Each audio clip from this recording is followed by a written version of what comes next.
Should का माना क्या होता है, चाहिए। यहां पर देखो चाहिए लिखा हुआ है। अब इसको मैं आसान ट्रिक का इस्तेमाल करके किस तरह से लिखना है आपको सिखा रहा हूं। सबसे पहले हम क्या लिखेंगे, सब्जेक्ट लिखेंगे। सब्जेक्ट यानी क्या, जो काम कर रहा है। अब अहमद हमारा सब्जेक्ट है, तो हम सबसे पहले क्या लिखेंगे, अहमद लिखेंगे। क्या लिखेंगे, अहमद। उसके बाद हमको क्या करना है, सब्जेक्ट लिखने के बाद 2 नंबर पे क्या लिखना है, जो चाहिए वो लिखना है। अब चाहिए को क्या कहते हैं, शुड। क्या कहते हैं,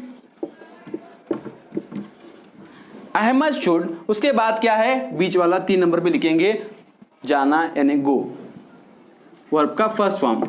अहमद शुड गो, अहमद को जाना चाहिए। उसी का हमने क्या किया है, उल्टा किया है, नेगेटिव सेंटेंस बनाया है, अहमद को नहीं जाना चाहिए। अब यहां पर भी सेम फार्मूला इस्तेमाल करना है। 1 नंबर पे लिखेंगे, 2 नंबर पे लिखेंगे। फर्स्ट हम क्या लिखेंगे, सब्जेक्ट लिखेंगे। सब्जेक्ट क्या है हमारा, अहमद।